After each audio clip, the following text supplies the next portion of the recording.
పిలిచిన దానికి తగినట్లుగా మనం నడుచుకోవాలి. దేవుడు మనల్ని పిలిచిన పిలుపునకు తగినట్లుగా నడుచుకోవాలి. అంశం,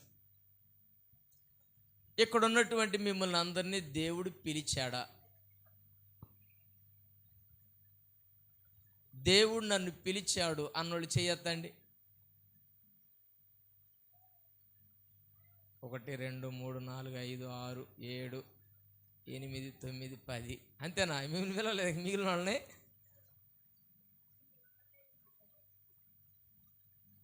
సరే, నేను ఇంకొక మాట చెబుతాను. అబ్బాయి ఇట్రా అన్నారు ఒక ఆయన.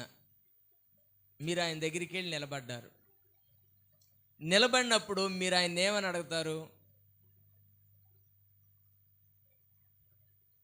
చెప్పండి. మిమ్మల్ని పిలిచాడు, దూరంగా ఉండారు, పిలిచాడు, మీరు వచ్చారు, దగ్గరకు వచ్చారు, వచ్చి నిలబడ్డారు. ఆయన ఏమని అడుగుతారు? ఎందుకు పిలిచావు అడుగుతారా? అడగరా? చెప్పండి, అడుగుతారా? అడగరా? ఇప్పుడు లోకములో ఉన్నటువంటి మిమ్మల్ని, లోక సంబంధమైనటువంటి ఆలోచనలో ఉన్నటువంటి మిమ్మల్ని, అంటే మనల్ని అందరినీ దేవుడు పిలిచాడు. పిలవగానే మనందరం ఆయన పిలుపునకు లోబడి ఆయన దగ్గరకు వచ్చాం. మరి ఇప్పుడు మనం ఏమని అడగాలి? హలో, నువ్వు మమ్మల్ని ఎందుకు పిలిచావు అని అడగాలా లేదా? మీరు అడగాలి అనే ఆలోచనే మర్చిపోయి దేవుడు మిమ్మల్ని పిలిచాడా లేదని అంటే చెయ్యిలు చాలామంది ఎత్తలేదు. అంటే దేవుడు మిమ్మల్ని పిలిచాడో లేదో కూడా మీకు చెప్పండి. దేవుడు మిమ్మల్ని పిలిచాడో లేదో కూడా మీకు తెలియదు. ప్రియ దేవుని బిడ్డలారా, దేవుడు మిమ్ములను పిలవకపోతే మీరు ఇక్కడికి వచ్చేవాళ్లే కాదు. మీరు బైబిల్ పట్టుకున్నారంటే, దేవుని మందిరానికి వెళ్ళాలి అనే ఒక నిర్ణయం తీసుకున్నారంటే, యేసయ్య మాటలు వినాలి అనే ఒక దృఢ సంకల్పాన్ని కలిగి ఉన్నారంటే, ఈరోజు మీకు ఎన్నో పనులున్నప్పటికీ వాటన్నింటిని విడిచిపెట్టి దేవుని మందిరానికి వెళ్ళాలి, దేవునితో సమయాన్ని గడపాలి, వాక్యము వినాలి అనే ఆలోచన మీకు కలిగిందంటే, దేవుడు పిలవకుండా ఈ ఆలోచన మీకు రాలేదు. కనుక ఇప్పుడు చెప్పండి, దేవుడు మిమ్మల్ని అందరినీ పిలిచాడా లేదా? సరే, పిలిచాడా అన్నోళ్ళు ఇప్పుడు చేతులు ఎత్తండి. మళ్ళీ వాళ్ళే ఎత్తుతున్నారు. ప్రియ దేవుని బిడ్డలారా, దేవుడు మనల్ని అందరినీ పిలిచాడు. మనందరము ఆయన ఏర్పాటులో, ఆయన పిలుపులో ఉన్నాం. మరి ఎవరిని పిలవలేదంటే, దేవుని మందిరం బయట ఉన్నారు చూసారా? ఈరోజు ఆదివారం అని తెలిసి కూడా దేవుని మందిరానికి రానివారు, ఈరోజు ఆదివారం అని తెలిసి కూడా ప్రార్థనకు వెళ్ళనివారు, ప్రార్థనలో లేనివారు, యేసయ్యని నమ్మని వారు, విశ్వసించని వారు, వారందరినీ కూడా దేవుడు పిలవలేదు. హల్లెలూయా, హల్లెలూయా. దేవుడు మిమ్మల్ని పిలిచాడు కనుకనే ఈరోజు మీరు అన్నింటిని వదులుకొని, అన్నింటిని విడిచిపెట్టి, ఈ లోకం వద్దు, ఈ జీవితం వద్దు, ఈ పరిస్థితులు వద్దు, ఈ ఆలోచనలు వద్దు, ఈ నిర్ణయాలు వద్దు అని ఆలోచించి మీరు ఈ స్థలానికి వచ్చి కూర్చున్నారు. కనుక మనం పిలుపునకు తగినట్లుగా, పిలిచిన వాడు మనకి ఏమైతే చెబుతాడో, పిలిచిన ఆయన మన పట్ల ఎలాంటి ఆలోచనలు కలిగి ఉన్నాడో అలాంటి పిలుపులో మనం నడుచుకుంటూ ఆయన చెప్పిన పని చేసుకుంటూ వెళ్ళిపోవాలి. కనుక ఆయన ఎందుకు పిలిచాడో, పిలిచిన వారు మరి ఆ పని చేశారో లేదో, మరి పిలిచిన వాడు నమ్మదగిన వాడు కనుక పిలిచినటువంటి వ్యక్తులు ఆ మార్గంలో నడిచినప్పుడు వారికి కలిగిన ప్రతిఫలం ఏంటో ఈరోజు మనం తెలుసుకుందాం. తలలు ఉంచుదాం, కళ్ళు మూసుకుందాం, చిన్న ప్రార్థనతో ప్రారంభించుకుందాం. ప్రేమగల తండ్రి, పరిశుద్ధుడా, మీకు స్తోత్రం. ఈ పరిశుద్ధ ఆదివారపు దినమున మేమందరము మీ సన్నిధికి వచ్చాం. దయతో మమ్మల్ని జ్ఞాపకం చేసుకోండి. మీరు మమ్మల్ని పిలిచారు.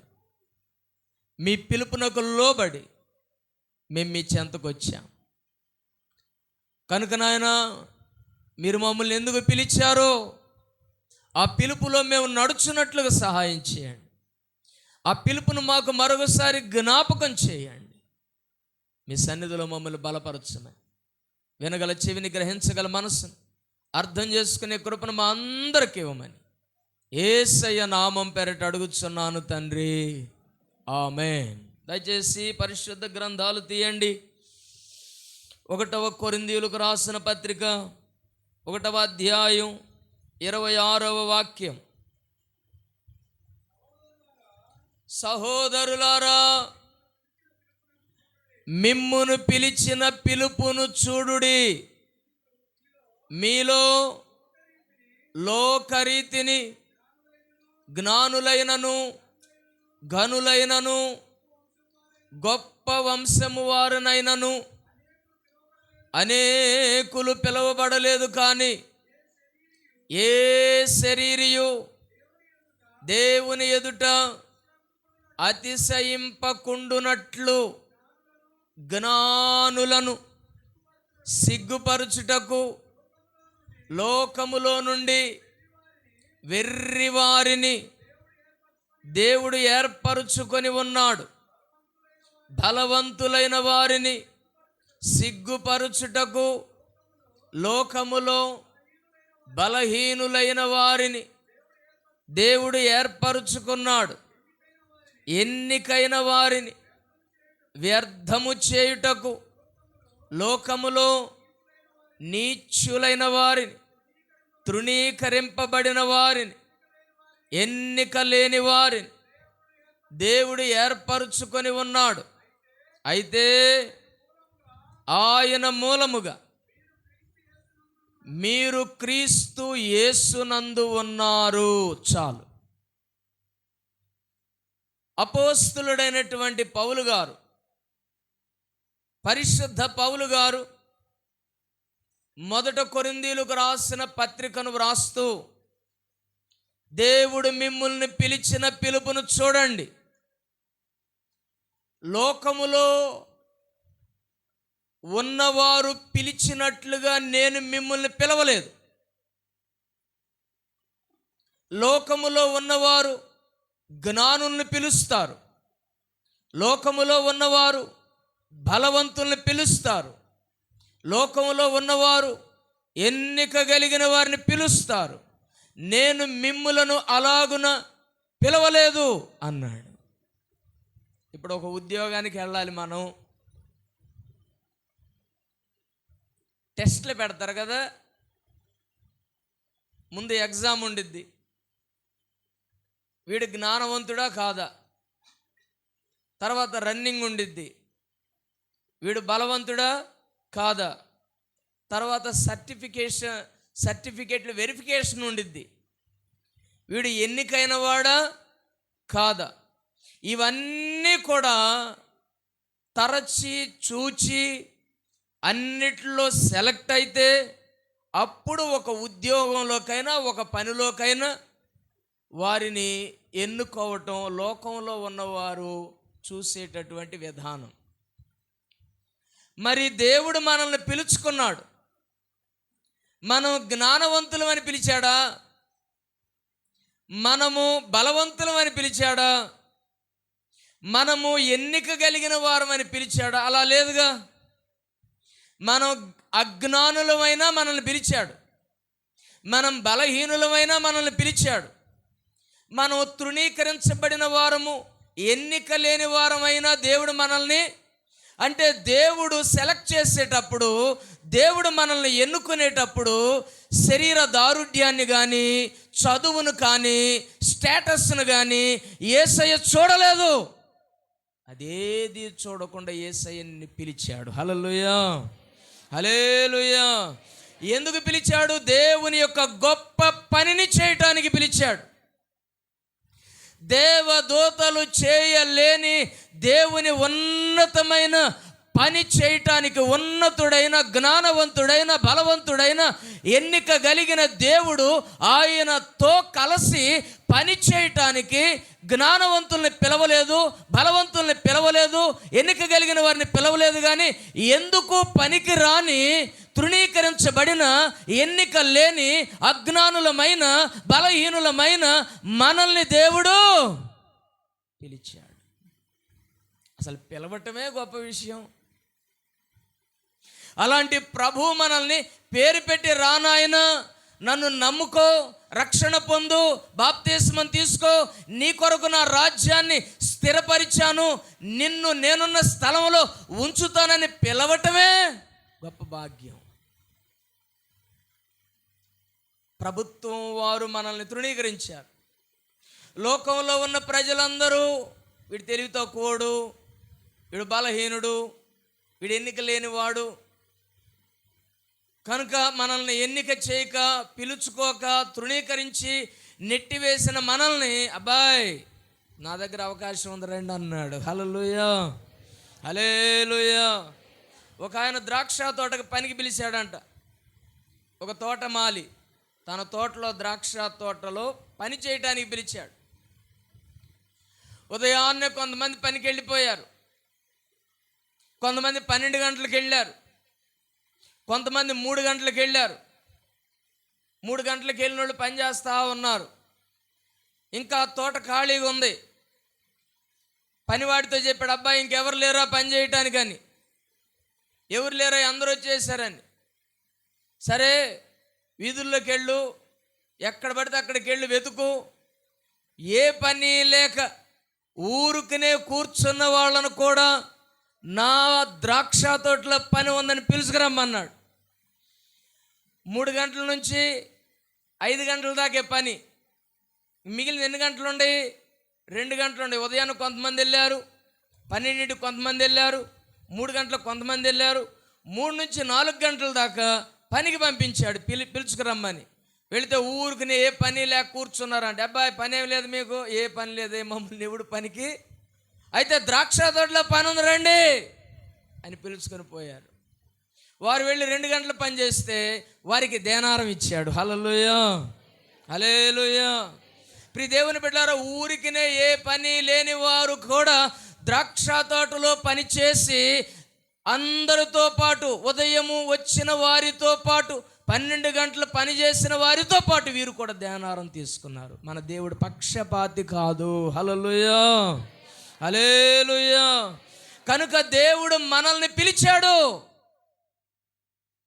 ఆ పిలుపుకు తగినట్లుగా మనం బ్రతకాలి. అయ్యా, నేను అజ్ఞానినైనా నువ్వు నన్ను పిలుచుకున్నావు, నేను బలహీనుడైనా నువ్వు నన్ను పిలుచుకున్నావు, నేను ఎన్నిక లేని వాడనైనా, తృణీకరించబడిన వాడనైనా నన్ను పిలుచుకున్నావు. అదే బలవంతుల్ని పిలుచుకుంటే, జ్ఞానం కలిగిన వాళ్ళని పిలుచుకుంటే, ఎన్నుకున్న వారిని పిలుచుకుంటే ఎంత పని చేస్తారు వాళ్ళు, ఎంత నమ్మకంగా ఉంటారు వాళ్ళు. కానీ దేవుడు అలాంటి వారిని పిలవకుండా నిన్నెందుకు పిలిచాడో తెలుసా? వారికంటే కృతజ్ఞత కలిగిన వాడివై నువ్వు నమ్మకంగా పని చేస్తావని. ఇప్పుడు జ్ఞానవంతుని పిలిచారు అనుకోండి, నా జ్ఞానం లేకపోతే ఇదంతా ఏడ జరిగిద్ది అంటాడు. బలవంతుల్ని పిలుచుకున్నాడు అనుకోండి, ఇదంతా నా బలమేగా అంటాడు. ఎన్నిక కలిగిన వాడిని పిలుచుకున్నాడు అనుకోండి, నేను ఎన్నిక కలిగిన వాడిని కనుక, గొప్ప వంశంలో ఉండిన వాడిని కనుక, నేను సెలెక్ట్ అయిన వాడిని కనుక నన్ను పిలుచుకున్నాడు అంటాడు అని వాళ్ళు గర్విస్తారు. దేవుని పని సరిగా చేయరు, నిర్లక్ష్యాన్ని వ్యక్తపరుస్తారు, పక్షపాతాన్ని చూపిస్తారు. కనుక దేవుడు వారిని పిలవకుండా జ్ఞానుల్ని సిగ్గుపరచుటకు, అజ్ఞానుల్ని, బలవంతుల్ని సిగ్గుపరచుటకు, బలహీనుల్ని, ఎన్నుకున్న వారిని తృణీకరించుటకు, తృణీకరించబడిన వారిని, నీచులను దేవుడు ఎన్నుకున్నాడు. హల్లెలూయా. కనుక ఆయనకు పిలిచిన దానికి తగినట్లుగా మనం జీవించటం ఎంతైనా మంచిది. మనందరిని ఎవరు పిలిచారు? పిలిచినప్పుడు ఆయన ఏం చెప్పాలి? ఏదో ఒక పని చెప్పకపోతే మనం ఏమంటాం, అంత దూరం నుంచి నన్ను ఎందుకు పిలిచా, నేను అక్కడే ఉండేవాడిని కదా, ఓయ్ రా అని పిలిచావుగా, ఏంది పని అని చెప్పని అడగాలి కదా. మరి దేవుడు మనల్ని ఎందుకు పిలిచాడో, కొంతమందిని ఎందుకు పిలిచాడో ఈ విషయాన్ని నేను మీకు జ్ఞాపకం చేస్తాను. దయచేసి చూడండి, ఇంకొక విషయాన్ని జ్ఞాపకం చేస్తాను. ఎఫెసీలకు రాసిన పత్రిక 4:2. ఎఫెసీ 4:2. కాబట్టి మీరు సమాధానమను బంధము చేత ఆత్మ కలిగించు ఐక్యమును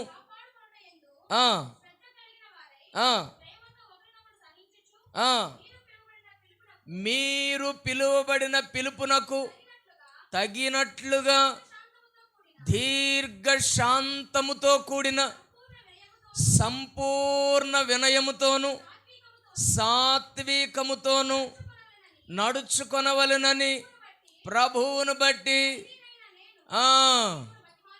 చాలు. ఇదిగో మిమ్మల్ని పిలిచిన పిలుపునకు తగినట్లుగా దీర్ఘశాంతంతో సాత్వికముతో పిలిచిన పిలుపునకు తగినట్లుగా మీరు ప్రవర్తించాలని పరిశుద్ధ గ్రంథం తెలియజేస్తా ఉంది. దేవుడు మనల్ని పిలిచాడు, పిలిచిన వెంటనే మనకు పని చెప్పేయాలి, లేకపోతే మనం ఒప్పుకోం. కానీ పిలిచిన దేవుడు మనకు పని చెప్పిందాక దీర్ఘశాంతం కలిగి, ప్రభువా నన్ను ఎందుకు పిలిచావు, పని లేకపోతే నన్ను నువ్వు పిలవవు కదా, నీవు పిలిచావంటే ఉన్నతమైన పనే నాకు అప్పచెబుతావు కదా. కనుక ఆ పిలుపు కొరకు ఓర్పుతో దీర్ఘశాంతంతో ఎదురు చూసేవాళ్ళు ఎంతమంది? కొంతమంది దేవునిలోకి వస్తారు, బాప్తిస్మం తీసుకుంటారు, కొంతకాలం దేవునితో నడుస్తారు. దేవుడు వారికి ఎన్నో వాగ్దానాలు చేస్తాడు. ఆ వాగ్దానాలన్నింటినీ మర్చిపోయి పిలిచిన పిలుపును వదిలేసి తిరిగి మరలా లోకంలోకి వెళ్ళిపోయి లోక ఆచారాల్లో పాలు పంపులు పొందేవారు కోకొల్లలుగా ఉన్నారు. అలాంటి పరిస్థితుల్లో వారు ఉన్నప్పుడు, ఒరే నన్ను దేవుడు పిలిచాడే, బాప్తిస్మం తీసుకున్నాను, ప్రభు బలలో పాలు పంపులు పొందాను, కొంతకాలం నమ్మకంగా దేవునితో నడిచాను, దేవుడు నాకు ప్రతి నూతన సంవత్సరము ఒక వాగ్దానాన్ని ఇచ్చాడు, ఆ వాగ్దానాలు నా జీవితంలో నెరవేర్చలేదు. ఎందుకు నెరవేరబడలేదు? కొన్ని వాగ్దానాలు నా జీవితంలో ప్రభువు చేశాడు, మరి ఎందుకు నేను లోకంలోకి వెళ్ళిపోయాను? తిరిగి మరలా దేవుని దగ్గరకు రావాలనే ఆలోచన కొద్ది మందికే ఉంటుంది, మిగిలిన వారికి ఎవరికి ఉండదు. పిలిచిన పిలుపును వారు మర్చిపోయి లోకంలోకి వెళ్ళిపోతున్నటువంటి వారిని ఎంతోమందిని మనం చూస్తూ ఉన్నాం. ఈ దేవుని బిడ్డలారా, బైబిల్లో ప్రభు ఒక ఆయన్ని పిలిచాడు. ఎవరిని? బైబిల్లో ఒక ఆయన్ని పిలిచాడు. చూడండి, యోహాను సువార్త 21వ అధ్యాయం 1వ వచనం. అటు తరువాత యేసు తిబేరియా సముద్ర తీరమున శిష్యులకు మరలా తన్ను తాను ప్రత్యక్షపరుచుకున్నాడు. ఆయన సీమోను పేతురును, దిదుమ అనబడిన తోమాయు, గలిలయలోని కానా అను ఊరివాడగు నతానియేలును, జెబెదయి కుమారులను ఆయన శిష్యులలో మరి ఇద్దరును కూడి ఉండిరి. సీమోను పేతురు, నేను చేపలు పట్టబోతున్నాను, వారు మేమును నీతో కూడా వచ్చితమని అన్నారు. చాలు, జాగ్రత్తగానండి.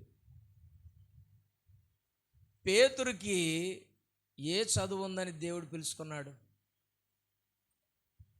ఎక్కడ చదువుకున్నాడు పేతురు? చేపలు పట్టేటటువంటి పేతురుకి ఒకరోజు యేసయ్య సముద్ర తీర ప్రాంతంగా వెళుతూ ఉండగా కుడి ప్రక్కన వలయ అబ్బాయి అన్నాడు. కుడి ప్రక్కన వలేస్తే విస్తారమైన చేపలు పడ్డాయి. ఆ చేపలన్నిటిని ఒడ్డుకు తీసుకొచ్చి ఆ చేపలన్నిటిని దులుపుకుంటా ఉన్న సమయంలో, ఇదిగో నేను నిన్ను మనుషులను పట్టే జాలరుగా చేస్తాను, ఆ వెంబడి రా అన్నాడు. ఏమన్నాడు చెప్పండి? నిన్ను చేపలు పట్టేవాడిగా కాదు, నన్ను నువ్వు వెంబడిస్తే, నా పిలుపునకు తగినట్లుగా నువ్వు నడుచుకుంటే, నేను నిన్ను మనుష్యులను పట్టే జాలరిగా చేస్తానన్నాడు. పేతురు పడవని, వలల్ని, తన తండ్రి ఇంటి వారిని, తన బంధువులందరినీ వదిలేసి యేసయ్యను వెంబడించాడు. హల్లెలూయా. అలాగున చాలామంది చేశారు. వారిలో 12 మంది అన్నిటిని వదిలేసి యేసయ్య పిలిచాడు అన్న పిలుపునకు లోబడి యేసయ్యను వెంబడిస్తున్నవారు ప్రాముఖ్యంగా 12 మంది అని పరిశుద్ధ గ్రంథం తెలియజేస్తాం. శిష్యులు చాలామంది ఉన్నారులేండి. ఈ 12 మంది యేసయ్యను వెంబడిస్తూ ఉంటే 12 మందిలో ప్రధానమైన వాడు ఎవరంటే పేతురు. ఎవరండి? పేతురు. ఈ ప్రధానమైనటువంటి పేతురు ఒకరోజు ఒక తీర్మానానికి వచ్చాడు. యేసయ్య చనిపోయి పునరుద్ధానుడై తిరిగి లేచి ఒక వారం రోజులు అవుతుంది అంతే. ఎన్ని రోజులు? 8 రోజులు. 8 రోజుల్లోనే పేతురు ఒక తీర్మానం తీసుకున్నాడు. ఏమని? నేను చేపలు పట్టడానికి వెళ్ళాలి. అసలు ఆలోచన పేతురికి ఎందుకు వచ్చిందని రాత్రంతా ఆలోచించాను నేను. పేతురుని 12 మంది శిష్యులలో ప్రధానునిగా దేవుడు ఎన్నుకున్నాడు. ఎక్కడ ప్రార్థనకి వెళ్ళాలన్నా, ఎక్కడ అద్భుతం చేయాలన్నా పేతురు, యోహాను, యాకోబును మాత్రమే రహస్యంగా తీసుకెళ్ళేవాడు. వారిలో ప్రధానమైన వాడు పేతురే. అలాంటి పేతురికి యేసయ్య చనిపోయి 8వ దినమున ఒక రాకూడని ఆలోచన వచ్చింది. ఏంటిది అది? నేను చేపలు పట్టడానికి వెళ్ళాలి అని. ఎందుకు ఆలోచించి ఉంటాడు అసలు? యేసయ్య అంత నమ్మిన పేతురు యేసయ్య కొరకు ప్రధాన యాజకుని ముంగిటి దాకెళ్ళి శిష్యులందరూ భయపడి వెళ్ళిపోతే పేతురు మాత్రమే ప్రధాన యాజకుని ఇంట్లోకి వెళ్ళి యేసయ్యను పెడుతున్న ఇబ్బందులను చూసి అంత ధైర్య సాహసాలు చేసి ప్రధాన యాజకుని ఇంట్లోకి వెళ్ళిన పేతురు ఎలాంటి నిర్ణయం తీసుకుంటేంది అసలు? చేపలు పట్టడానికి వెళ్ళాలి అనే ఆలోచన అసలు ఎందుకు వచ్చింది? అందరికి రాలా. ఎవరికి వచ్చింది? పేతురికే వచ్చింది. ఆలోచిస్తూ ఉంటే దేవుడు ఒక ఆలోచన ఇచ్చాడు నాకు. ఆలోచన ఏంటంటే, అసలు మనుషులను పట్టే జాలరుగా చేస్తానన్న ఆయనే లేడు. నాకు వాగ్దానం చేసి నన్ను నడిపించి నన్ను బలపరిచిన ఆయనే లేడు. ఇప్పుడు ఆయన లేకుండా మనుషులను పట్టే జాలరుని అవుతాను అనటం కల. కాబట్టి ఆయన లేడు గనుక, వాగ్దానం చేసిన ఆయన నన్ను విడిచిపెట్టి వెళ్ళిపోయాడు గనుక, ఇప్పుడు నేను బ్రతకాలంటే, నా కుటుంబాన్ని పోషించుకోవాలంటే ఇప్పుడు నేనేం చేయాలి? ఖచ్చితంగా నా వృత్తిలోకి నేను వెళ్ళిపోవాలన్న ఆలోచన పేతురు చేశాడు. హల్లెలూయా, హల్లెలూయా. ప్రియ దేవుని బిడ్డలారా, ఇదే ఆలోచన దేవుని పిల్లలమైన మనం కూడా కొన్ని సందర్భాల్లో తీసుకోక తప్పదు. కొన్నిసార్లు కష్టాలు వస్తాయి, ఇబ్బందులు వస్తాయి, ఇరుకులు వస్తాయి, ఎటు ఏమీ చేయకూడని పరిస్థితులు వస్తాయి, అప్పులు ఎక్కువైపోతాయి, సమస్యలు ఎక్కువైపోతాయి. మనం తీసుకునే నిర్ణయాలు పేతురు తీసుకున్నట్లుగానే ఉంటాయి. యేసయ్యను నమ్ముకునేంత పొరపాటు చేశా. యేసయ్యను నమ్ముకున్న తర్వాత ఎన్నిటిని వదిలేశా. యేసయ్యను నమ్ముకున్న తర్వాత ఎన్నిటిని దూరం చేసుకున్నా. మరలా వాటిని పొందుకుంటే, మరలా అలా చేస్తే, మరలా అలా ఉంటే ఎంత బాగుంటుంది. వాటిల్లో ఉండొచ్చు, దేవుణ్ణి నమ్ముకోవచ్చు, ఈ రెండింటినీ చేయొచ్చు కదా అని ఆలోచన చేసేవాళ్ళు పేతురులాగా చాలామంది ఇక్కడ కూర్చున్న వారిలో లేకపోలేదు. హల్లెలూయా, హల్లెలూయా. రాలేదు అలాంటి ఆలోచన? అలాంటి ఆలోచన మనసును తట్టలేదా? పొరపాటున బాప్తిసం తీసుకున్నారా నాయన నేనని? బాప్తిసం తీసుకోకపోయినట్లయితే ఎంత హ్యాపీగా ఉండేవాడిని, ఎంత హ్యాపీగా ఉండేదాన్నని. ఆయన పిలిచాడు, పిలుపునకు లోబడి నేను వచ్చాను, బాప్తిస్మం తీసుకున్నాను, చర్చికి సభ్యుండయ్యాను, పరిశుద్ధ బలలో పాలు పంపులు పొందుతున్నాను. ఈ కష్టాలు, ఈ బాధలు, ఈ ఇబ్బందులు నేను తట్టుకోలేను. ఈ పాస్టర్ గారు చూస్తేనే ఎప్పుడు ఆశీర్వాదం గురించే చెప్పడు. ఎప్పుడు చూసినా కానీ పరలోకం వెళ్ళాలంటే శ్రమలు అనుభవించాలి, కష్టాలు అనుభవించాలి, బాధలు అనుభవించాలి, శోధనలు వస్తాయి, పరీక్షలు వస్తాయి, ఇబ్బందులు వస్తాయి, వాటన్నిటిని ఎదుర్కోవాలని చెబుతాడు. చాలామంది పాస్టర్లు ఆశీర్వాదాలు, దీవెనలు మేలే అంటాడు. అసలు ఇది నమ్మాలో అది నమ్మాలో అర్థం కావట్లేదు. కాబట్టి దేవుణ్ణి విడిచిపెట్టి వెళ్ళిపోతే ఎంత బాగుంటుంది అనే ఆలోచన ప్రతి ఒక్కరికి వచ్చింది. అలాంటి ఆలోచన వచ్చినప్పుడు ఈ ఆలోచనలు ఎందుకు వస్తున్నాయి, సాతానుడు ఈ ఆలోచనలు కలుగు చేస్తున్నాడు నాకని వాటిని విసర్జించి ప్రార్థనలో ఉన్నవాళ్ళు కొంతమంది అయితే, ఆ ఆలోచనలు అనుసరించి నడుచుకొని దేవుణ్ణి విడిచిపెట్టి లోకంలో కలిసిపోయి తిరిగి పాపములోను అపవిత్రతలోను జీవించేవారు మరికొంతమందిగా దేవునిలో ఉన్నారు. హల్లెలూయా, హల్లెలూయా. కాదంటారా? ఆలోచనలు వచ్చినప్పుడు నిలదొక్కున్న వాళ్ళు కొంతమంది, నిలదొక్కోలేక జారిపోయిన వాళ్ళు కొంతమంది లేకపోలేదు. పేతురుకి ఆలోచన వచ్చింది, రాగానే ఒక్కడే వెళ్ళాలి కదా, ఒక్కడే. నాకు ఈ ఆలోచన వచ్చింది, నాకు ఈ దుర్బుద్ధి పుట్టింది, వీళ్ళని ఎందుకు చెడగొట్టాలి, నేను వీళ్ళని ఎందుకు పాడు చేయాలి, నా మట్టుకు నేను వెళ్ళిపోతే బాగుండేది అనుకోవాలి. పేతురు అనుకోకుండా నేను చేపలు పడతానికి పోతున్నా అన్నాడు. వరే అసలు పెద్దోడే చేపలు పడతానికి పోతుంది, మనం ఎంత? అసలు నాయకుడే వెళ్ళిపోతుంటే మనం ఎంత? ఇప్పుడు ఏం చేయాలి వీళ్ళందరూ? మొదటి విశ్వాసే సినిమాలు చూస్తుంటే మేము నిన్న కాక మనం ఉండేవాళ్ళు, మేము చూసి తప్ప అనరా? కాబట్టి మేము కూడా వస్తామన్నారు వీళ్ళు. అందరు కలిసి చేపలు పట్టడానికి పోయారు, చేపలు పడతా ఉన్నారు. ఎంతసేపు పట్టిన ఒక చేప కూడా పడలా. పిలిచిన పిలుపును వారు మర్చిపోయారేమో కానీ వారిని పిలిచిన దానిని యేసయ్య మర్చిపోలేదు. హల్లెలూయా. యేసయ్య పిలిచిన పిలుపును వారికి జ్ఞాపకం చేయడానికి తిబేరియా సముద్రం దగ్గరికి వెళ్ళాడు. పిల్లలారా ఏం చేస్తున్నారు? చేపలు పడుతున్నావా? అవునా, ఏం పడలేదా? ఏం పడలేదు. కుడి ప్రక్కన వల వేయండి. కుడి ప్రక్కన వలేశారు, చాలా చేపలు పడ్డాయి. వారిలో యోహాను చూసి, ఇదిగో అతడు ప్రభువు సుమి అన్నాడు. అనంగులోనే పేతురు వస్త్రహీనుడై ఉన్నందున పైబట్ట వేసుకొని సముద్రంలో దూకి ఈదుకుంటూ యేసు దగ్గరికి వచ్చేసాడు. దేవుడు ఏ పిలుపునైతే వారు మర్చిపోయారో, ఏ పిలుపు కొరకైతే దేవుడు వారిని పిలిచాడో, ఆ పిలుపును వారు మర్చిపోయి చేపలు పట్టడానికి వెళ్ళినప్పుడు ఆ పిలుపును వారికి జ్ఞాపకం చేయటానికి, ఇదిగో ఒకరోజు కుడి ప్రక్కన వల వేయమంటే వల, అక్కడ నేను మిమ్మల్ని ఒక పిలుపుతో మానేయండి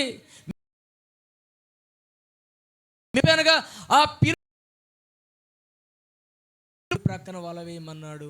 ఆ వల వేసినప్పుడు యోహాను చూసామన్నాడంటే, నిజంగా ఇతడు ప్రభువే సుమి అని అన్నాడు. వాళ్ళందరూ కలిసి మరలా యేసు దగ్గరికి వచ్చారు. అక్కడ నుప్పుల మీద కాల్చబడినటువంటి చేపలు ఉన్నాయి, వాటిని ఆయన వారికి వడ్డించాడు. వాటిని వాళ్ళు తిన్నారు. తిన్న తర్వాత పేతురుతో అన్నాడు, పేతురు నన్ను ప్రేమిస్తున్నావా? నిన్ను ప్రేమిస్తున్నానయ్యా. మరి ప్రేమిస్తే నేను పిలిచిన పిలుపుని పక్కన ఎందుకు పెట్టా? నువ్వు నిజంగా నన్ను ప్రేమిస్తే నేను చెప్పిన మాట చేస్తావా చేయవా? కొత్తగా పెళ్ళైన వాళ్ళు భార్య ఏమనిద్దంటే, ఏమండి నాకు మంచి మైసూర్ పాకు తిండి అనిద్ది. వాడు ఎన్ని కొట్లనేది ఏం తీసుకుపోతాడు? ఎందుకని? ఫస్ట్ ప్రేమ బలంగా ఉండిద్ది కదా, మైసూర్ పాకు తీసుకుపోతాడు. మా ఆయన నన్ను ప్రేమిస్తున్నాడు కనుక మైసూర్ పాకు. భార్య చెప్పిన మాటకు వాడు ఎన్ని కొట్లైనా తిరిగి ఏం తీసుకొస్తాడు? ఒక 10, 15, 20 సంవత్సరాలు అయిపోయింది అనుకోండి, భార్య అనేది, ఏమండి పెరిగిపోయాడు చేసి నీ ముఖానికి పెరిగిపోయాట అంటాడు. అప్పుడేమో మైసూర్ పాకు తెమ్మంటే తెచ్చాడు, ఇప్పుడేమో పెరిగిపోయాడు తెమ్మంటే నీ ముఖానికి పెరిగిపోయాడు ఎందుకు అంటాడు. అప్పుడు ఎందుకు ఆ పని చేసాడు, ఇప్పుడు ఎందుకు ఈ పని చేయట్లా? యేసయ్యనప్పుడు ఎందుకు వారు అంతగా ప్రేమించారు, ఇప్పుడు ఎందుకు ప్రేమించట్లా?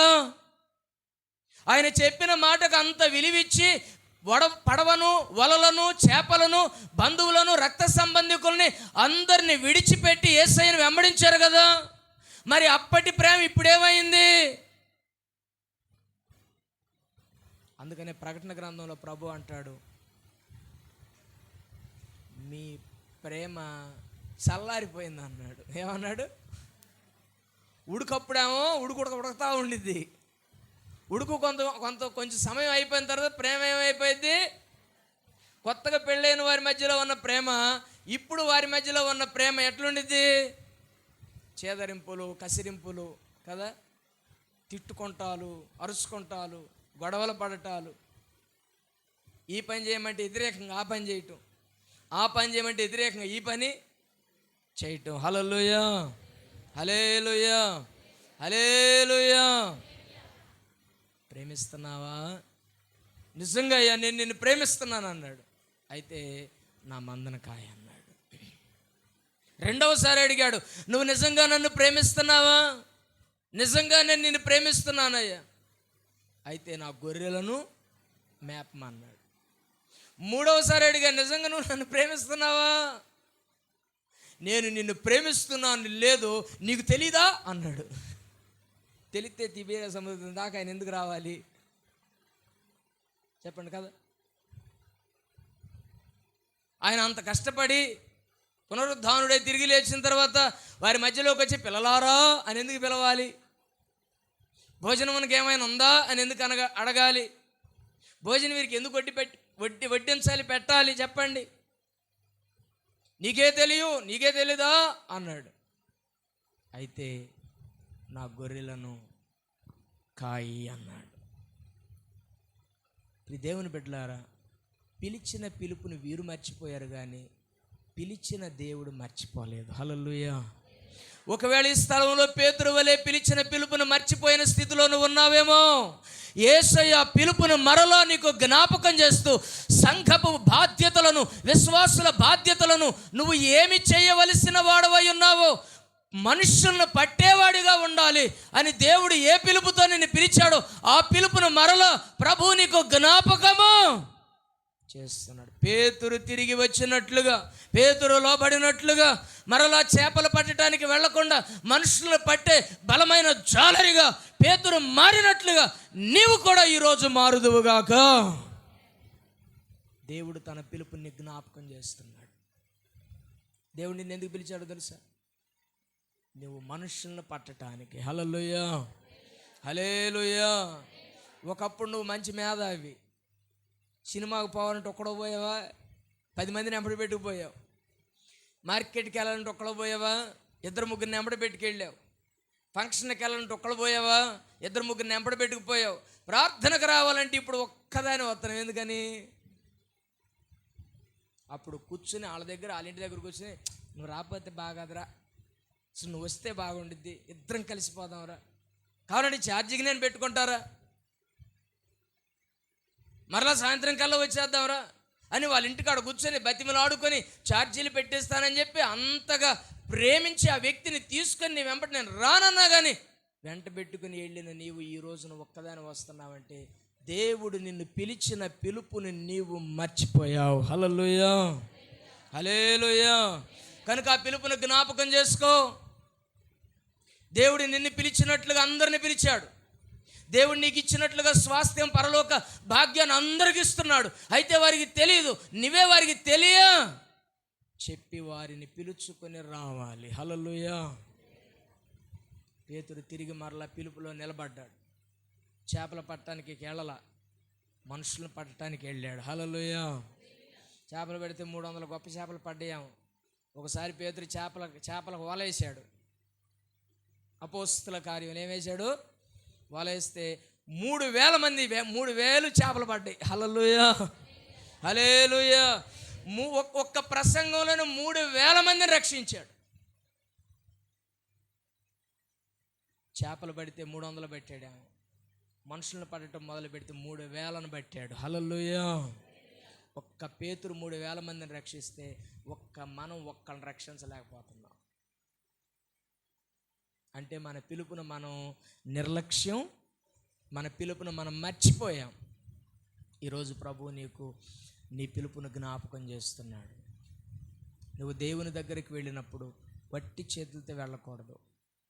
నీ ప్రక్కన, నీ ఎడమ ప్రక్కన, కుడి ప్రక్కన సమూహంతో నువ్వు దేవుని మందిరమునకు వెళ్ళుదువుగాక. హల్లెలూయా. అప్పుడు నిన్ను చూసి ప్రభు బడా నమ్మకమైన మంచి దాసుడా అంటాడు. 10 దేనారాలకు 10 సంపాదించిన వాడిని, 5 దేనారాలకు 5 సంపాదించిన వాడిని బడా నమ్మకమైన మంచి దాసుడు అన్నాడు. ఒక్క దేనారాన్ని భూమిలో పాతిపెట్టినోడు ఏమన్నాడు? చెడ్డ దాసుడా, నీకును సాతానుడికిని ఏర్పరచబడి నిత్య నరకంలోకి వెళ్ళిపో అన్నాడు. కనుక మనం దేవుడు మనకిచ్చిన తలాంతులను భూమిలో దాచిపెట్టుకోకుండా, నీకు ఇచ్చిన తలాంతులను 10కి 10, 5కు 5 సంపాదించి దేవుని సన్నిధికి తీసుకుని వెళ్ళుదువుగాక. ఇంకో విషయాన్ని నేను మీకు జ్ఞాపకం చేస్తా, చూడండి. హెబ్రీలకు రాసిన పత్రిక 11:8. హెబ్రీ 11:8. అబ్రహామును పిలిచినప్పుడు విశ్వాసమును బట్టి ఆ పిలుపునకు లోబడి తాము స్వాస్థ్యముగా పొందనయున్న ప్రదేశమునకు బయలు వెళ్ళెను. చాలు. అబ్రహామును దేవుడు పిలిచినప్పుడు ఆ పిలుపునకు అబ్రహాము లోబడ్డాడు. ఏం చేశాడు చెప్పండి? పేతురుని పిలిచినప్పుడు పేతురు మర్చిపోయి వెళ్ళిపోయాడు. అబ్రహామును పిలిచినప్పుడు అబ్రహాము ఆ పిలుపునకు లోబడి తాను చూపించిన ప్రాంతమునకు బయలుదేరాడు. పిలుపులో చాలా కష్టాలు ఉంటాయి. పిలిచినప్పుడు ప్రతి దానికి లోబడాలి. ఏమనుకున్నట్టు ఒక మాట చెబుతా, చెప్పమంటారా? ఒక పురుషుడిని మీరు చేసుకున్న తర్వాత జీవితాంతం ఆయనకి ఏం అవ్వాలి? నాకేం పని, మమ్మింట్లో ఎంత బాగా బతికా, ఈడకొచ్చి ఈడు చెప్పిన మాటల్లా నేను లోబడాలా? ఎంతకాలం లోబడాలి? ఎంతకాలం తగ్గించుకోవాలి? ఎంతకాలం మాట వినాలి? ఎంతకాలం కుక్కలాగా బతకాలి? ఈ మాటలన్నీ మాట్లాడుతూ ఉంటాం మనం. హల్లెలూయా, హల్లెలూయా. అబ్రహామును దేవుడు పిలిచినప్పుడు అబ్రహాము ఆ పిలుపునకు లోబడ్డాడు. ఎంత లోబడ్డాడో చెబుతానండి. శారమ్మ హాగర్నిచ్చి పెళ్లి చేసింది కదా, జగమెరిగిన సత్యం.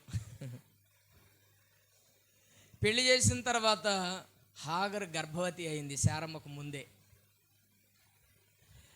ఈ హాగర్ గర్భవతి అయిన దగ్గర నుంచి శారమ్మని ఇసిగిస్తుంది. చూసావా, వారసుని నేను ఎత్తున్నాని. ఆమె హాగరు దృష్టికి శారమ్మ నీచ్యమైంది అయిపోయింది. అప్పుడు శారా హాగర్ను శ్రమ పెట్టింది. ఆ శ్రమలకు తట్టుకోలేక హాగర్ వెళ్ళిపోయింది. హల్లెలూయా, హల్లెలూయా.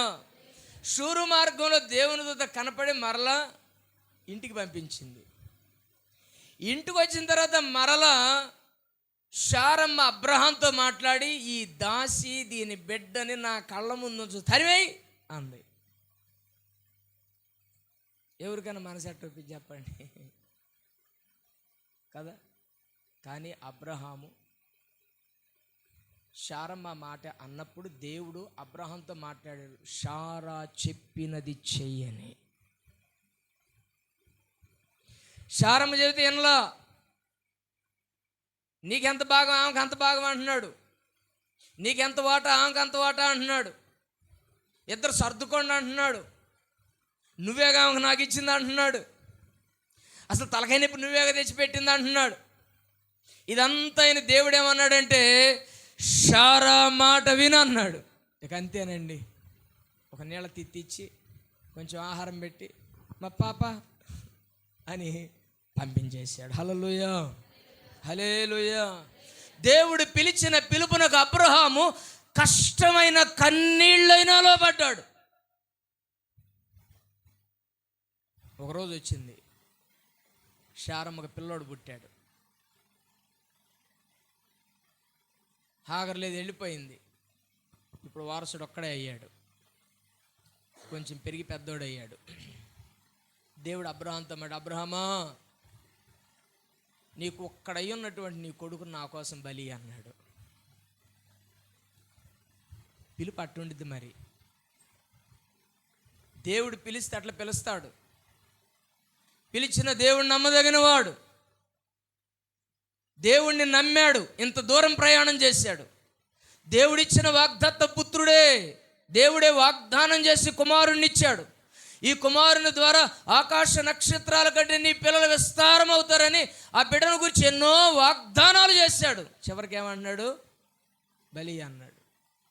మారు మాట్లాడకుండా పిల్లోని తీసుకొని శారమ్మతో ఒక మాట చెప్పి పర్వతానికి వెళ్ళిపోయి ఆలస్యం చేయకుండా కత్తి ఎత్తాడు. హల్లెలూయా, హల్లెలూయా.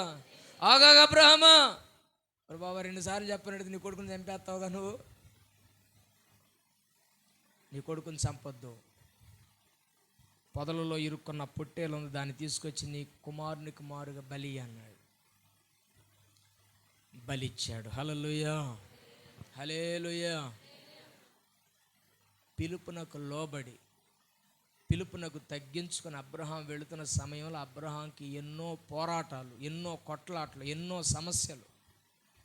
ఒక రాజు అయితే అబ్రహాం భార్యను చూసి అసలు ఆమెను పెళ్లి చేసుకుంటే బాగా తీసుకెళ్ళి లోపల పెట్టుకున్నాడు. ఇన్ని సమస్యలలో కూడా పిలుపును అబ్రహాము మర్చిపోలేదు. దేవుడు నన్ను పిలిచాడు, పిలిచిన దేవుడు నమ్మదగిన వాడు. నన్ను పిలిచాడు కనుక ఆయన ఏమైనా చేయగలడు, ఆయన సమర్థుడు అని నమ్మి పిలుపులోనే వెళ్ళిపోతూ ఉన్నాడు. విశ్వాసులకు తండ్రి అయ్యాడు. హల్లెలూయా, హల్లెలూయా. దేవుడు నిన్నెందుకు పిలిచాడు? దేవుడు ఏ స్వాస్థ్యాన్ని, ఏ రాజ్యాన్ని నీకు ఇవ్వటానికి పిలిచాడు? ఆ పరమ కానానులోనికి వెళ్ళేటప్పుడు ఐగుప్తుని విడిచిపెట్టి వెళుతున్న ఈ 40 సంవత్సరాల ప్రయాణంలో, 60 సంవత్సరాల ప్రయాణంలో, 80 సంవత్సరాల ప్రయాణంలో ఎన్నో సీను అరణ్యాలు వస్తాయి, ఎన్నో తాపకరమైన సర్పాలు వస్తాయి, ఎన్నో శోధనలు వస్తాయి, ఆకలి లేమొస్తుంది, దాహము లేమొస్తుంది, ఎన్నో అనారోగ్య పరిస్థితులు వస్తాయి. అయినా కానీ వాగ్దాన దేశమును పొందుకునే నిమిత్తము, వాగ్దానము చేసిన వాగ్దాన ఫలము అనుభవించకపోయినా వారు వందనము చేసి ప్రాణాలు విడిచారే కానీ వెనుతిరిగి రాలేదు. హల్లెలూయా. పిలుపుని విడిచిపెట్టలేదు. హల్లెలూయా. అబ్రహాముని పిలిచినట్లుగా అబ్రహాము పిల్లలైన వారు కూడా పరమ కానానులోనికి చేరేంత వరకు పిలుపుని బట్టే వెళ్ళిపోయారు. ఎంత మీకు చెబుతున్నాను, దేవుడు మనల్ని అందరినీ పిలిచాడు మనుషులను పట్టే జాలరే చేయాలని. దేవుడు మనల్ని అందరినీ పిలిచాడు వాగ్దాన దేశములో చేరాలని. ఆ వాగ్దాన దేశంలోకి వెళ్ళేలోపు ఎన్నో శోధనలు నీ జీవితాన్ని అలుముకుంటాయి, చీకట్లు నిన్ను కమ్ముకుంటాయి. అయినా కానీ చీకట్లని చీల్చే తేజోమయుడైన దేవుడు నీకు ముందుగా వెళుతున్నాడు. హల్లెలూయా. రాత్రి అగ్ని స్తంభమై, పగలు మేఘ స్తంభమై నిన్ను నడిపించే దేవుడు నీతో ఉన్నంత వరకు నువ్వేమాత్రము దిగులు పడవలసిన అవసరం లేదని నీకు మనవి చేస్తున్నాను.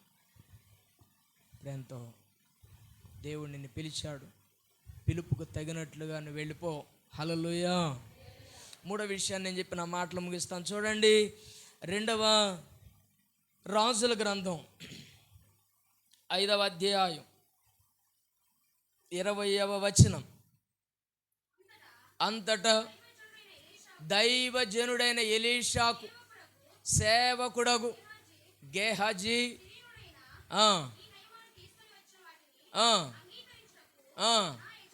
నా యజమానికి మనసు లేదు, యెహోవా జీవంతోడు నేను పరిగెత్తుకొని పోయి అతన్ని కలుసుకొని అతని యొద్ద ఏదైనా నువ్వు తీసుకుందును అనుకొని చాలు. ఏలియా దగ్గర నమ్మకమైన శిష్యుడు ఎలీషా. జాగ్రత్తగానండి. ఎవరి దగ్గర? ఎవరి దగ్గర? ఎవరు? ఏలియా దగ్గర నమ్మకమైన శిష్యుడు ఎవరు? అర్థం కాదు. ఎలీషా. ఈ నమ్మకమైనటువంటి శిష్యుడుగా అవటానికి 12 అరకల్ని పొలాన్ని తల్లిదండ్రులను వదిలేసి వచ్చాడు. ఈ నమ్మకమైన శిష్యుడు అవటానికి ఏలియా చేతుల మీద ఉపచారం చేసే నీళ్లు పోసాడు. ఒక యజమానుడు అయ్యుండి, ఒక ఆసామి అయ్యుండి ఏలియా చేతుల మీద కాళ్ళ మీద నీళ్లు పోసే ఒక పనివాడయ్యాడు. దేవుడు తనను చూసి, నేను రోషం కలిగిన దైవజనుణ్ణి, నేను చనిపోతే ఎవరుంటారని ఏలియా ప్రార్థన చేస్తుంటే ఏలియాతో దేవుడు అన్నాడు, ఇదిగో ఎలీషా ఉన్నాడు కదా, అతను అభిషేకించమన్నాడు. ఎలీషాను అభిషేకించాడు. ఎలీషా తర్వాత నాయకుడయ్యాడు. ఎలీషా క్రింద ఒక నమ్మకమైన ఒక సేవకుడు ఉన్నాడు, ఆయన పేరు గేహజీ. ఎలీషా తర్వాత శిష్యుడు పెట్టుకోండి. ఒకరోజు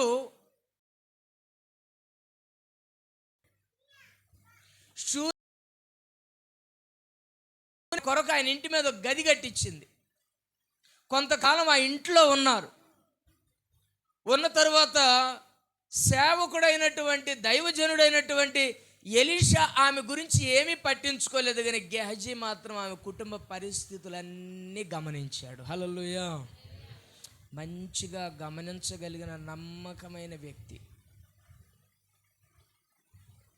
మనం ఒక ఇంటికాడికి వెళ్ళినప్పుడు, ఎవరైనా మనల్ని ఒక ఇంటికి పిలిచినప్పుడు వాళ్ళ పరిస్థితులను చూడండి. నాకు అది పెట్టలేదు, నాకు ఇది పెట్టలేదు, నన్ను అలా చూడలేదు, నన్ను ఎలా చూడలేదు, నన్ను అలా నన్ను పలకరించలేదు, నాకు గౌరవం లేదు, నాకు మర్యాద లేదు, నన్ను కుర్చీ మీద కూర్చోబెట్టలేదు, నాకు అది లేదు, నాకు ఇది కాదు. వాళ్ళు నిన్ను ఒక ఇంటికి పిలిచినప్పుడు వారి పరిస్థితులను చూడండి. వారికి ఏం తక్కువైందో దాని కొరకు ఇంటికి వచ్చినాక ప్రార్థన. అది ఎవరన్నా చేశారా? చేసిన వాళ్ళు దేవునికి స్తోత్రం, చేయని వాళ్ళు చేయండి. ఒకప్పుడు ఆమె ఇంటికి పోతే నిన్ను బాగా చూసుకునేది, ఈరోజు చూసుకుంటలా. ఒకప్పుడు బాగా చూసుకున్నాం, ఈరోజు నేను ఎందుకు చూసుకుంటలా? ఏదో తక్కువ అవ్వబట్టే. ఎక్కువైతే ఎందుకు చూసుకో చెప్పండి? అలాగని అప్పుడు బాగా చూసుకున్నాం, ఇప్పుడు పోతే లెక్కే చేయలేదు, నన్ను మంచి అన్నమే పెట్టలేదు, పలకరీలేదు, కుర్చీ వేయలేదు అనబాకండి.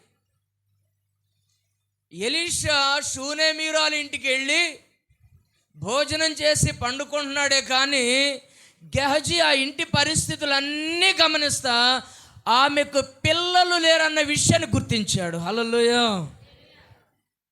ఎలీషా వెళ్ళబోయేటప్పుడు అడిగాడు, ఏమ్మా నీకు ఏమన్నా కావాలా, రాజుతో ఏమన్నా మాట్లాడాలా? నాకేం వద్దయ్యా అంది.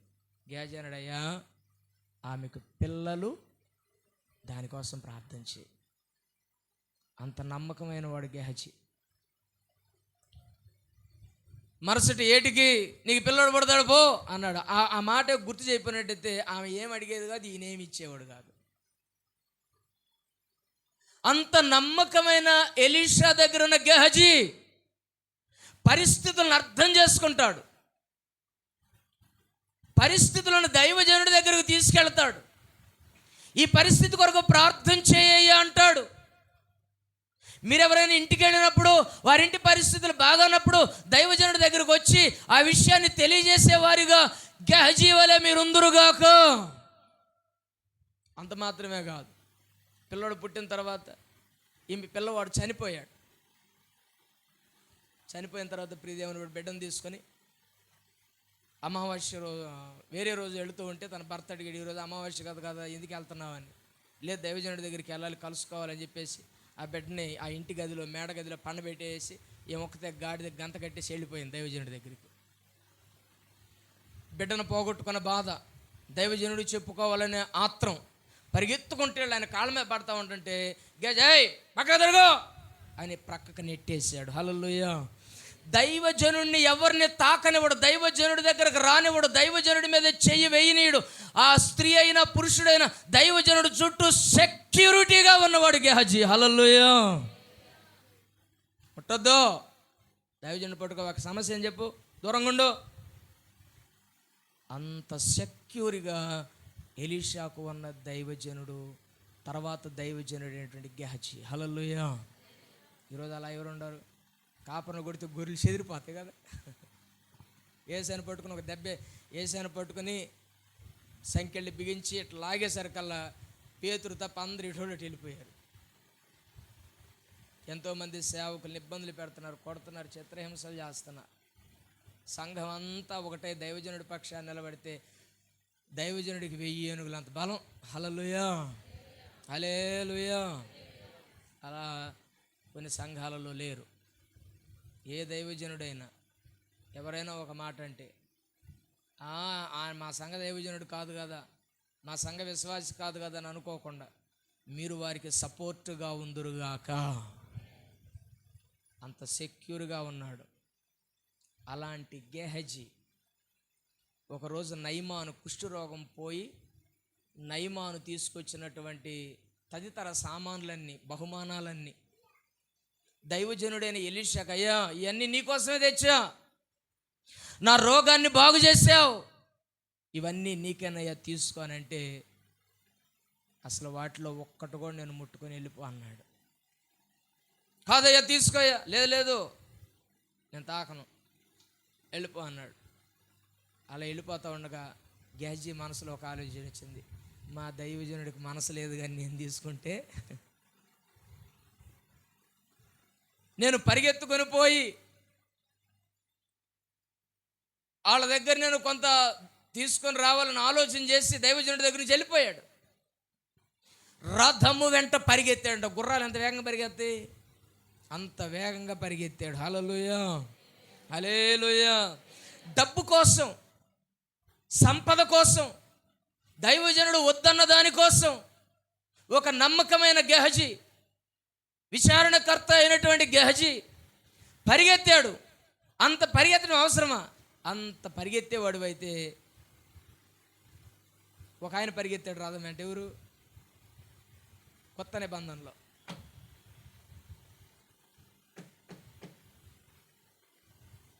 నపుంసకుడు వెంట పరిగెత్తాడు.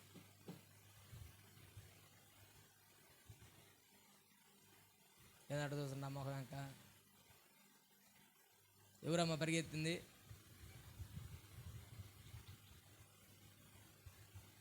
గుర్తు చేసుకుంటుండండి. ఈయనేమో ఆత్మల కొరకు పరిగెత్తుతున్నాడు, ఈయనేమో డబ్బు కోసం పరిగెత్తుతా ఉన్నాడు. డబ్బు కోసం పరిగెత్తితే నయమాను రథం మీద ఉండి చూసి, రథమాపు, ఎవరో మన వెనకాల పరిగెత్తుతున్నాడు అన్నాడు. రథం ఆగింది. అవి ఏంది అంత ప్రయాసపడి పరిగెత్తున్నా, ఏంది విషయం? ఏం లేదయ్యా, ఇప్పుడే వేరే ప్రాంతం నుంచి మా దైవజనుడి దగ్గరికి 2 మనుషులు వచ్చారు. వారికి పెట్టడానికి ఏమీ కూడా లేదు. దయతో 2 మనుగుల వెండి, 2 జతల బట్టలు ఇస్తే తీసుకుని వెళ్తాను అన్నాడు. నయమాన్ అన్నాడు, 2 కర్మ, రెట్టింపు తీసుకో అన్నాడు. హల్లెలూయా, హల్లెలూయా. 4 మనుగుల వెండి 2 దుస్తుల జతలను ఇస్తే వాటినన్నింటినీ గోతంలో కుక్కుకొని గాడిద మీద వేసి పనివారిని పంపించి భద్రంగా తీసుకెళ్ళి గెహజీ ఇంట్లో పెట్టండి అని చెప్పేసి వారిని పంపిస్తే వాళ్ళు వచ్చి ఇంట్లో పెట్టారు.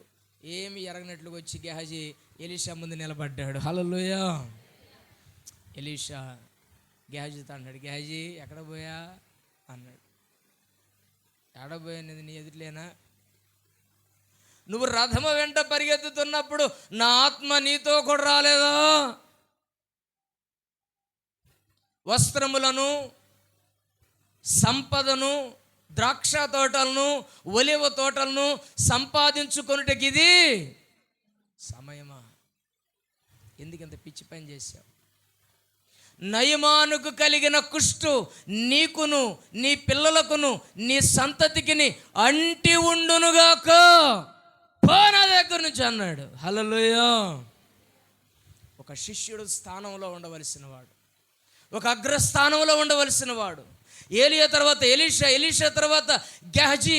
ఆ స్థానంలో ఉండవలసిన గెహజీ పిలుపును మర్చిపోయి, ఎన్నికను మర్చిపోయి, హోదాను మర్చిపోయి, చేయకూడని పని చేసి ఎలీషా నుంచి విసర్జించబడి కుష్టి రోగి అయి బయటికి వెళ్ళిపోయాడు. ఈరోజు నేను మీతో చెప్తున్నాను, పిలిచిన పిలుపును మర్చిపోవద్దు. హల్లెలూయా, హల్లెలూయా, హల్లెలూయా. పిలిచిన పిలుపును మర్చిపోవద్దు. ధనం కోసం వాడు పరిగెత్తుంటే, పిలుపు, ఓ పిలుపు, రథం మీద ఒకడు వెళుతున్నాడు. వాడికి దేవుని వాక్యం అర్థం కావట్లేదు. నువ్వు వెళ్ళి అతనికి బోధించంటే రథము వెంట పిలుపు పరిగెత్తాడు. హల్లెలూయా, హల్లెలూయా. పరిగెత్తి రథము గుర్రములతో పాటు పరిగెత్తి ఒక సువార్త ప్రకటించడానికి, ఒక వ్యక్తి మార్చబడటానికి, ఒక వ్యక్తికి అర్థం కాని దేవుని వాక్యాన్ని బోధించడానికి గుర్రములతో పాటు పరిగెత్తి రథము ఎక్కి వాక్యము ప్రకటించి బాప్తిస్మం ఇప్పించి దేవునికి ఆత్మను అప్పగించి తిరిగి వచ్చాడు. హల్లెలూయా. అలా ఉండాలి. డబ్బు కోసం పరిగెత్తు బాక, ఆత్మల కోసం పరిగెత్తు. డబ్బు వెంటబడబాక, నశించిపోతున్న ఆత్మల వెంటపడు. ఆ ప్రయాసను దేవుడు గుర్తిస్తాడు. నీ ప్రయాసకు దేవుడు ప్రతిఫలం తప్పకుండా ఇస్తాడు. మిమ్మల్ని పిలిచిన పిలుపును మర్చిపోవద్దు. హల్లెలూయా. ఒక ఆత్మ వెంట పరిగెత్తాల్సిన వాడు పిలుపును పిలిచాడు. పిలిచిన పిలుపుకు ఆత్మ వెంట పరిగెత్తి ఆత్మను రక్షించాడు. ఈ రోజున సువార్త ప్రకటించడానికి ఎంత పరిగెత్తుతున్నావు, ఎంత ప్రయాసపడుతున్నావు, ఎంత కష్టపడుతున్నావు? ఒక ఆత్మ దేవుని మందిరానికి తీసుకురావటానికి నీ ప్రయాస ఎంత ఒకసారి ఆలోచించే. గెహజీలాగా దేవుడు పిలిచిన పిలుపును వదిలేసి డబ్బు మీద, ఆస్తుల మీద, అంతస్తుల మీద, వాటి మీద, వీటి మీద మనసు పడి వెంపర్లాడుతా అవి కావాలి ఇవి కావాలని పరిగెత్తున్నావా? నీ పిలుపు వ్యర్థమైపోయిద్ది. నువ్వు చెడ్డ దాసుడుగా దేవుని ఎదుట పిలువబడతావు. మంచి దాసుడు అనిపించుకోవాలంటే వాటన్నింటిని వదిలేసి ఆత్మల వెంట పరిగెత్తుదువుగాక. హల్లెలూయా. చివరిగా ఒక చిన్న మాట, 2 పేతురు 1:10. 2 పేతురు 1:10 చదవండి. అందువలన సహోదరులారా, మీ పిలుపును ఏర్పాటును నిశ్చయము చేసుకొనుటకు జాగ్రత్త పడండి. చాలు. ఎవరు అన్నారు ఈ మాట? పేతురు. పిలిచిన పిలుపుని వదిలిపెట్టి వెళ్ళిపోయాడే ఆ పేతురు అంటున్నాడు ఏమని, ఇదిగో దేవుడు మిమ్మల్ని పిలిచాడుగా, ఆ పిలుపు విషయంలో జాగ్రత్తగా ఉండండి. నాలాగా చేపలు పట్టడానికి పోబాకండి, నాలాగా 10 మంది చేత అనిపించుకోబాకండి. దేవుడు మిమ్మల్ని ఎందుకు పిలిచాడు? పిలుపుకు తగినట్లుగా మీరు బ్రతికే విషయంలో జాగ్రత్తగా. నిన్ను ఒక విశ్వాసిగా పిలిచాడా? విశ్వాసిగానే ఉండి పిచాచిగా నిన్ను ఒక సేవకుడు ఉండు, పరిచారకుడిగా పిలిచి స్థానంలో ఉండి సేవకుడి స్థానంలో ఏ స్థానంలో నువ్వు ఉన్నావో ఆ స్థానంలో దేవునికి నమ్మకంగా ఉండు. దేవుడు నిన్ను దీవించి ఆశీర్వదిస్తాడు. హల్లెలూయా. తలలోంచుదాం, కళ్ళు మూసుకుందాం, మనందరం ప్రార్థన చేసుకుందాం. ప్రియ దేవుని బిడ్డలారా, పిలిచిన పిలుపునకు తగినట్లుగా మీరు జీవించాలి. మీలో జ్ఞానులు పిలువబడలేదు, బలవంతులు పిలువబడలేదు, ఎన్నికైన వారు పిలువబడలేదు. జ్ఞానులను సిగ్గుపరచుటకు అజ్ఞానులైన మనల్ని దేవుడు ఎన్నుకున్నాడు. బలవంతులను సిగ్గుపరచుటకు బలహీనులైన మనల్ని దేవుడు ఎన్నుకున్నాడు. ఎన్నిక కలిగిన వారిని తృణీకరించుటకు, త్రోసివేయుటకు ఎన్నిక లేని తృణీకరించబడిన మనల్ని దేవుడు ఎన్నుకున్నాడు. నీ పరిస్థితి ఎలా ఉంది? దేవుడు నిన్ను పిలిచాడు. పిలుపుకు లోబడుతున్నావా? పిలుపుకు తగినట్లుగా జీవిస్తున్నావా? విశ్వాసిగా పిలిచాడా? విశ్వాసాన్ని వదిలేసావా? పేతురులాగా చేపలు పట్టే స్థితిలోకి వెళ్ళిపోయావా? పాత జీవితంలో జీవిస్తున్నావా? యేసయ్య పేతురుని పిలిచినట్లుగా ఈరోజు నిన్ను పిలుస్తున్నాడు. పిల్లలారా, నువ్వే స్థితిలో ఉన్నా దేవునికి నీవు కుమారుడివే. దేవుడు నిన్ను పిలుస్తున్నాడు. నా కుమార్తె, ఓ నా కుమారుడా, నీవు ఎప్పటికీ నాకు కుమారుడుగానే ఉన్నావు. ఎప్పటికీ నీవు నాకు కుమార్తెగానే ఉన్నావు. రా, కలిసి భోజనం చేద్దామని ప్రభువు నిన్ను పిలుస్తున్నాడు.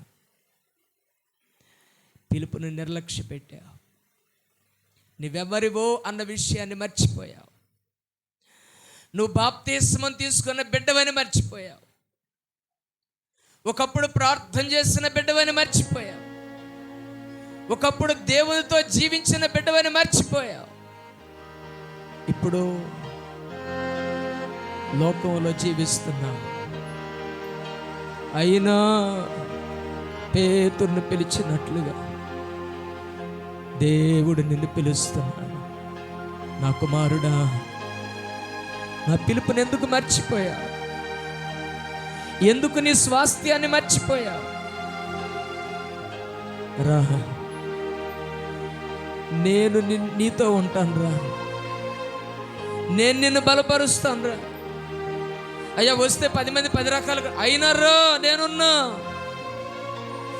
ఎంతమంది అని అనుకున్నా, చేపలు పట్టడానికి వెళ్ళి అన్నా, నమ్మకంగా ఉన్నావుగా, అబద్ధం ఆడతావు అన్నా, నేనున్నా. నిన్ను మరలా మనుషులను పట్టే జాలుడిగా చేస్తా. గెహజీలాగా పరిగెత్తొద్దు, పిలుపులాగా పరిగెత్తు. గెహజీ ఆశించిన ఆశించొద్దు, పిలుపు ఆశించిన ఆశించు. గెహజీ వలె శాపాన్ని తెచ్చుకోవద్దు. పిలుపు వలె దేవుని పిలుపును తగినట్లుగా జీవించి పరిశుద్ధ గ్రంథములో, జీవ గ్రంథములో చిరస్థాయిగా నీ పేరు రాసుకో. దేవుడు నిన్ను పిలిచాడు. దేవుడు నీకు పని అప్పగించాడు. నీవు మనుషులను పట్టే జాలరివి. నీవు పునాదులు కలిగిన పట్టణము చేరేంత వరకు ప్రయాసపడి ప్రయాణము చేయవలసిన బాధ్యత నీ మీద ఉంది. ఆత్మల కోసం అన్నింటినీ విడిచిపెట్టి త్యజించి పరిగెత్తాలి. దేవుడు నిన్ను పిలిచిన పిలుపు విషయములో జాగ్రత్త కలిగి నడుచుకో. ప్రార్థన చేసుకున్నా. ప్రేమగల తండ్రి, మీకు వందనాలు. మీ మాటలను పరిశుద్ధపరచండి. మీ పిలుపును మర్చిపోయి మిమ్మల్ని విడిచిపెట్టి జీవిస్తున్న వారిలో నేనును ఉన్నానేమో,